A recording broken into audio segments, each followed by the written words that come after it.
राजू मजदूर था और उसकी पत्नी घर गृहस्थी संभालती थी। दिवाली नजदीक थी, चारों तरफ से अभी से ही खुशहाली का माहौल था। राजू उदास होकर घर आता है। अरे रेखा, पानी पिलाओ। क्या हुआ जी, आप इतने बेचैन और उदास क्यों दिख रहे हो? बात ही कुछ ऐसी है। राजू के कुछ बताने से पहले ही वहाँ उसका बेटा सोमू आ जाता है। पिताजी, आप मेरे लिए पटाखे लाए? अरे जा बेटा, मैं तो भूल गया, मुझे बहुत सारा काम था तो मैं इसलिए लाना भूल गया। पर पिताजी, आपने तो वादा किया था ना। हाँ मेरे बेटे जी, मैं कल पक्का ले आऊंगा, याद से। सोमू वहाँ से उदास होकर चला जाता है। क्या बात है जी, आप क्या छुपा रहे हैं मेरे से? तुमसे क्या छुपाऊं? मालिक ने सब मजदूरों को काम से निकाल दिया रेखा। पर क्यों? सुना है नई मशीन आने वाली है और उसके बाद से उनको हमारी जरूरत नहीं है। तो अब घर कैसे चलेगा? आपने सोमू को वादा कर दिया है कि उसके लिए आप पटाखे और मिठाइयाँ लेकर आएंगे। मैं कुछ दिनों में काम ढूंढ लूंगा, लेकिन मुझे अभी ध्यान देना है, बेचारे की कहीं दिवाली बर्बाद ना हो जाए। मेरे पास एक उपाय है। दिवाली में लोग मिट्टी के बर्तन बहुत लेते हैं और मैं बहुत अच्छा मिट्टी का बर्तन बनाती हूँ। अरे तुमने तो मेरी समस्या को काफी आसान कर दिया रेखा। अब बेटे को हम दिवाली में पटाखे और मिठाई जरूर दिला पाएंगे। रेखा और राजू दोनों मिलकर मिट्टी के बर्तन बनाने लगते हैं। 2-3 दिन काम करने के बाद राजू से बेचने के लिए गांव-गांव घूमता है। उसके मिट्टी के बर्तन की बिक्री होने लगती है। वो रोज अपने बच्चों के लिए कुछ न कुछ लेकर जाता है। राजू के पड़ोस में भीकू रहता है। वो भी मिट्टी के बर्तन बना बनाकर बेचा करता था। उसकी भी नौकरी चली गई थी। वो सिर्फ घर में बैठा रहता था। एक दिन उसकी बीवी रेशमा गुस्से में आती है। कुछ करो, घर में बैठकर सिर्फ मुफ्त का खाते हो और सिर्फ सोते रहते हो। अरे ठीक है, अब तो मुझे बातें मत सुनाओ, मैं भी गांव-गांव जाके बर्तन बेचूंगा। अगले दिन जब राजू बर्तन बेचने के लिए शहर की ओर निकल रहा होता है तो वो जो देखता है वो देखकर उसके होश उड़ जाते हैं। भीकू भी मिट्टी के बर्तन बेचने के लिए आया है। वो वहीं आ जाता है जहां राजू अपनी दुकान लगाता था। भीकू उसके बगल में अपना डेरा डाल देता है, जिससे दोनों की बिक्री कम हो जाती है। अरे भाई, तुमने यही काम क्यों चुना? तुमने हम दोनों की कमाई पर रोक लगा दी है। अरे मुझे भी तो पैसे कमाने थे, अपने बेटे के लिए मुझे भी कुछ ले जाना है और अपनी बीवी के लिए भी। तुम कहीं और चले जाओ, अब से ये जगह मेरी है। अरे भाई, मैं यहाँ बहुत पहले से बेचता आ रहा हूँ, तुम तो अभी अभी आए हो। पर अब मैं यहाँ बेचूंगा। राजू गुस्सा हो जाता है। अरे ये तो गुंडागर्दी है, तुम जैसे लोगों को तो मार मार के भगाना चाहिए। इतने में बहुत सारे लोग बर्तन खरीदने के लिए आते हैं। अरे बहन जी, आइए आइए, एकदम नए और मजबूत बर्तन है, ऐसे बर्तन आपको कोई नहीं दे सकता। अरे इधर आइए, मैं यहाँ पर उससे भी अच्छे बर्तन दूंगा। लेकिन सब लोगों को राजू के ही बर्तन पसंद आते हैं और सब उससे ही खरीदते हैं।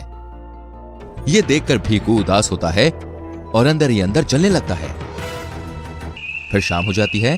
दोनों अपने अपने घर के लिए निकल जाते हैं। भीकू फिर से शहर के लिए निकल रहा होता है। तभी भैया, आप राजू के साथ गए थे ना कल? देखिए ना, अभी तक वो वापस ही नहीं आए। मैं तो भाभी जी शाम होते ही निकल चुका था। भैया, आप शहर जाएंगे तो उनके बारे में जरूर पता कीजिएगा। रेखा उदास होकर अपने घर चली जाती है। इधर भीकू खुश होकर शहर पहुंचता है और जाते ही उसकी बिक्री होने लगती है। 3-4 घंटे में सब बर्तन बिक जाते हैं। भीकू बहुत सारे पैसे कमा के घर के लिए निकलता है। भीकू बस से उतरता है और घर की ओर बढ़ता है। उस वक्त वहां पे काफी अंधेरा होता है। डर के मारे उसकी हालत खराब रहती है। तभी उसे सामने से कोई आते हुए दिखाई देता है। कौन है वहाँ? कौन है? तभी राजू की आत्मा सामने आती है। मैं हूं भीकू, तुझे क्या लगा तुम मुझे मार दोगे और बच जाओगे? तुम्हारी वजह से मेरा परिवार आज एकदम उदास बैठा होगा। अरे मैंने अपने बेटे को वादा किया था कि मैं उसके लिए पटाखे और मिठाइयां ले जाऊंगा, लेकिन तूने मुझे मारकर मेरा वादा मुझे पूरा करने नहीं दिया। माफ कर दो भाई, मैं लालच में आ गया था। मैंने कुछ कमाई नहीं की थी। मेरी बीवी मेरा इंतजार कर रही थी। मैं क्या करता? अब तुम्हें और तुम्हारे परिवार को भी मारकर मैं अपना बदला लूंगा।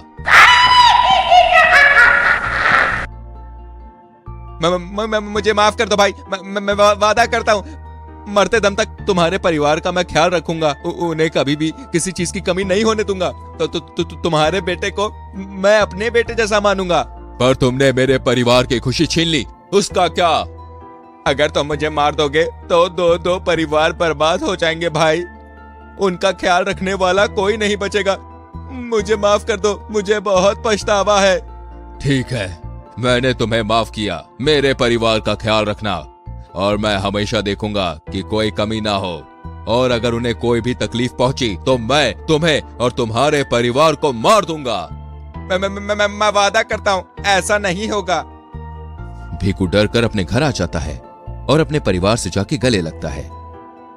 इधर राजू की बीवी रेखा और उसका बेटा सोमू इंतजार कर रहे होते हैं। दोनों की आंखों में आंसू थे। चारों तरफ पटाखे फूट रहे हैं। सब खुशी से दिवाली मना रहे हैं। इतने में राजू की आत्मा आती है। राजू को देखकर उसका बेटा डर जाता है। तुम कौन हो? तुम हमें मत मारो, हम पहले से ही बहुत परेशान हैं। राजू अपनी पत्नी को सारी बात बताता है। राजू, ये तुम्हें क्या हुआ? मैं शहर से आ रहा था। किसी अनजान इंसान ने मुझे चाकू से मार दिया और मेरे पैसे लेकर भाग गया। रेखा खूब रोती है। पिताजी, ये कैसे हो गया? आपने वादा किया था कि हम दिवाली साथ मनाएंगे। आप मेरे लिए पटाखे और मिठाइयाँ लेकर आएंगे। मैं चाहे जिंदा हूँ या मुर्दा, मैं अपना वादा पूरा करना नहीं भूला।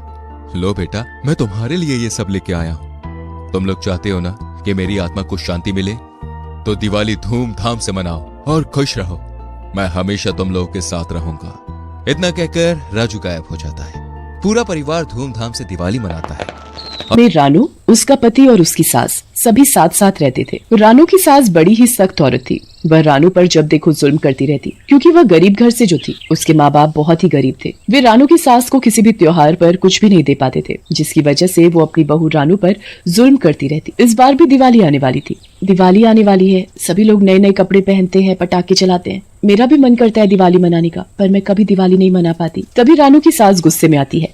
पता है ना दिवाली आने वाली है, अपने माँ बाप से कह देना कि इस बार दिवाली पर कुछ न कुछ जरूर लेकर आए, कभी चले आए खाली हाथ हिलाते हुए। पर माँ जी, आपको तो पता ही है कि मेरे माँ पिताजी के पास जो कुछ था वो पहले ही आपको दे चुके हैं। अब उनके पास मुझे देने के लिए कुछ नहीं बचा। वो मुझे नहीं पता, उन्हें नहीं पता कि बेटी के घर कोई यूं ही खाली हाथ नहीं चलाता। अब तू अपने माँ बाप से तभी मिल पाएगी जब वो दिवाली पर कुछ न कुछ लेकर आएंगे। अपनी सास की बात सुनकर रानू रोने लगती है। माँ जी, वो कहाँ से दिवाली पर तोहफे लेकर देंगे? वो मुझे नहीं पता। अब ये रोना धोना बंद कर। तुझे पता है ना कुछ दिन बाद ही दिवाली है और घर की साफ सफाई भी करनी है और भी बहुत से काम करने हैं। तुझे पता है ना? हाँ माँ जी, मुझे पता है, मैं सब कर लूंगी। तभी जब तक मैं बाजार से वापस लौटूं, उससे पहले मुझे घर का सारा काम करा हुआ मिलना चाहिए। और घड़ों में पानी भर कर रख देना। तुझे पता है ना, पेड़ वाले कुएं से पानी भर कर नहीं लाना। जो सरपंच के घर के पास कुआं है, उसी के पास से पानी लाना है। ये कहकर रानू की सास बाजार चली जाती है। रानू बेचारी उदास हो जाती है और घर का काम करके वो घड़ा लेकर गाँव के कुएं से पानी भरने चली जाती है। वो पूरे रास्ते यही सोचती जाती है, माँ पिताजी दिवाली पर मेरे लिए कहाँ से तोहफे लेकर देंगे? उनके पास पहले ही खुद के लिए कुछ भी नहीं है, ऐसे में वो मुझे कहाँ से ला कर देंगे? ये सब सोचते हुए जा रही थी। उसे पानी भरने के लिए देर भी हो रही थी। तभी वो पेड़ के पास से गुजरती है। बहुत देर हो चुकी है, अगर मैं जल्दी ही पानी लेकर घर नहीं पहुंची तो माँ जी बहुत गुस्सा होंगी। क्यों ना मैं इसी कुएं से पानी भर लूं? पर सभी कहते हैं कि इस कुएं में बहुत से भूतों का वास है। रानू को कुछ समझ नहीं आ रहा था कि वो क्या करे। उसे पानी भरकर घर जल्दी जाना था। यही सोचकर वो उसी कुएं से पानी भरने लगती है। जैसे ही वो घड़ा कुएं में डालकर भरने लगती है, तभी उसके हाथ से घड़ा छूटकर कुएं में गिर जाता है और वो रोने लगती है। मेरा मटका, हाय रे मेरा मटका, अब मैं बिना पानी के घर कैसे जाऊंगी? अगर मैं जल्दी घड़े में पानी भरकर घर नहीं गई तो माँ जी बहुत गुस्सा करेंगी। फिर वो कुएं से अपना घड़ा निकालने की कोशिश करने लगती है और साथ ही वो घड़े को पकड़ने की कोशिश में कह रही थी, आजा आजा आजा। रानू के 3 बार आजा आजा कहने के साथ उसका घड़ा अचानक से अपने आप ऊपर आ जाता है और उसके साथ उस कुएं में रह रहे भूत भी बाहर आ जाते हैं। रानू घड़े के बाहर आते ही खुश हो जाती है। अरे वाह, मेरा घड़ा ऊपर आ गया। अब मैं जल्दी से घड़े में पानी लेकर घर जाती हूँ। समय से घर नहीं पहुंची तो माँ पता नहीं मेरा क्या हाल करेंगी।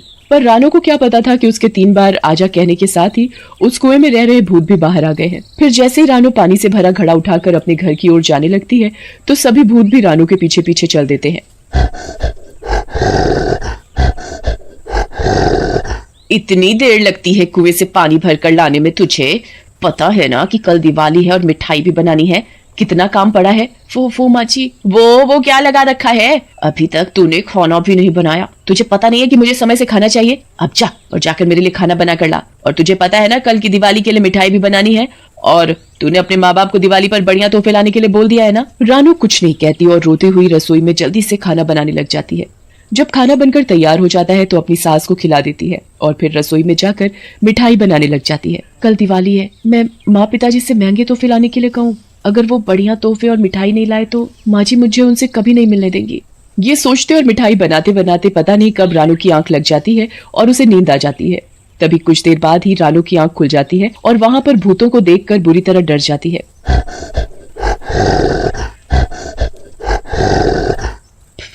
भूत? डरो नहीं, हम तुम्हें कुछ नहीं करेंगे। पर तुम तो भूत हो और भूत तो किसी को नहीं छोड़ते।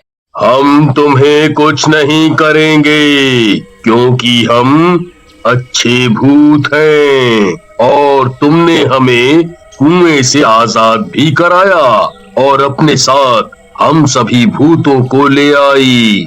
मैंने? कैसे? तुमने ही तो हम सभी भूतों को आजा करके 3 बार बुलाया था। फिर हम तुम्हारे 3 बार बोलने के साथ ही हम सभी भूत कुएं से आजाद हो गए और तुम्हारे साथ आ गए। तभी रानू का ध्यान मिठाई और घर के कामों की तरफ जाता है और वो रोने लगती है। कल दिवाली है और इतनी जल्दी मिठाई और घर का सारा काम कैसे होगा? कितने सालों से हमने दिवाली नहीं मनाई, इतनी सी बात, अभी लो। फिर सभी भूत अपने अपने जादू से मिठाई और घर का सारा काम कर देते हैं और घर को दुल्हन की तरह सजा देते हैं। ये देख रानू की आंखों से खुशी के आंसू निकल आते हैं और वो रोने लगती है। आप सब तो मेरे लिए भगवान बनकर आए हो। अगर तुम सभी भूत ये सब काम नहीं करते तो मेरी सास मुझे मार ही डालती। फिर रानू एकदम उदास हो जाती है। काश मैं भी सभी की तरह दिवाली मना पाती। मैं जब से इस घर में शादी करके आई हूँ तब से मैंने दिवाली नहीं मनाई। फिर रानू सभी भूतों को अपनी सास के बर्ताव के बारे में सारी बात बताती है। अच्छा तो ये बात है, अब हम सब आ गए हैं तो तुम्हें चिंता करने की कोई जरूरत नहीं।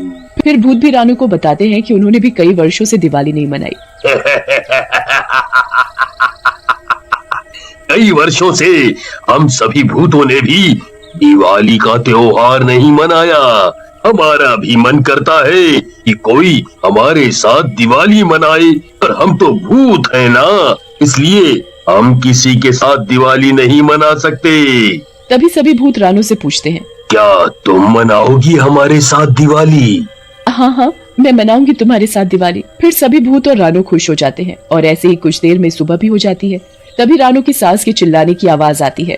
अरे ओ महारानी, सोती ही रहेगी या चाय भी पिलाएगी? अभी लाई माँ जी। तभी रानू की सास की नजर पूरे घर पर पड़ती है। अरे वाह, ये घर तो बिल्कुल नया जैसा लग रहा है। इसने इतनी जल्दी घर को कैसे सजा दिया? तभी वो रानू से कहती है, मैंने जो तुझे मिठाई बनाने के लिए कहा था वो तूने बना दी? हाँ माँ जी, मैंने सारा काम कर दिया, अब कुछ भी नहीं बचा है। रानू की सास हैरान होती है।